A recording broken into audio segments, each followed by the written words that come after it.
Bonjour, ici Francine pour les carnets de Francine. Aujourd'hui, je vais vous parler de la différence entre la prudence et la peur. La prudence, c'est que si vous voulez traverser la rue, vous allez être prudent, vous allez regarder de chaque côté pour voir s'il y a des véhicules.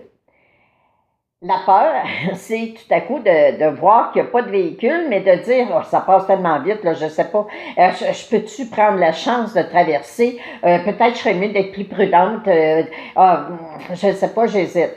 Alors, une chose est certaine, c'est que la prudence, c'est vraiment quelque chose qu'on apprend. On apprend quand on apprend à conduire, il y a tout le temps des règles qui nous sont expliquées pour être prudent. Et la peur, ce sont des mémoires. C'est des mémoires qu'on entre à l'intérieur de nous. Supposons que je veux partir une business. Et là, par prudence, je me dis, OK, je vais consulter mon conseiller financier à la banque, je vais présenter mon idée, je vais parler de mes projets, mais je vais montrer mes chiffres. Aussi, je peux rencontrer des gens qui ont déjà et qui sont en affaires, comment ils ont composé, à qu'est-ce qu'il faut que je pense, quels sont les éléments qu'il faut que j'analyse. Alors, tout ça se fait dans la prudence. Par contre, si je laisse la peur embarquer là-dedans, si je laisse les mémoires que j'ai achetées, mettons que mon père aurait parti un commerce et ça n'a pas fonctionné. Et là, je me dis, je me prends pour qui, moi, pour penser que moi, je peux partir un commerce, que moi, ça peut fonctionner. Qui me dit que j'ai la bosse des affaires parce que mon père, il n'a pas réussi là-dedans. Je me prends pour qui, moi? Et là, je me mets à ne plus croire en moi, je me mets à douter.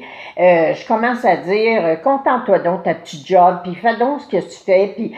Et souvenez-vous toujours que se priver de faire quelque chose qu'on aime par peur de manquer d'argent, par peur de perdre de l'argent, c'est vraiment quelque chose qui peut nuire à notre corps physique, qui peut nuire à notre santé, parce qu'on est sur la terre pour être heureux.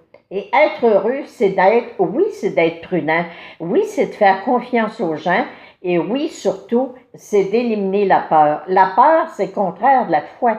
Avoir la foi, c'est de dire, écoute, je me suis renseignée, mon idée est bonne, on trouve ça extraordinaire, mon projet est extraordinaire, je me fie, puis je sais que je suis divinement protégée. En haut, ils vont m'aider, ils vont m'inspirer.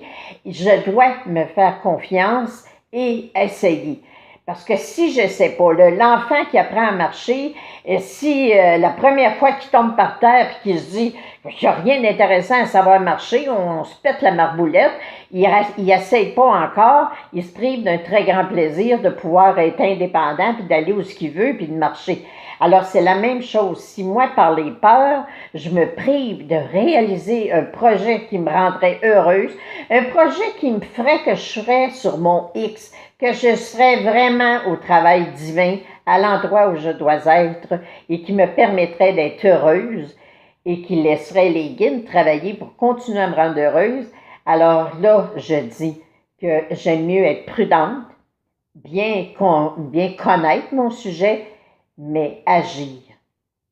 J'aime mieux regretter peut-être quelque chose qui n'a pas fonctionné, mais que j'ai essayé, que de regretter toute ma vie de jamais rien avoir essayé parce que j'ai toujours eu peur que de perdre de l'argent ou d'être malheureuse. Alors, prudente, s'il vous plaît, dans vos peurs, éliminez-les, ayez la foi et merci de partager. Merci de donner de l'espoir aux gens. Je vous aime.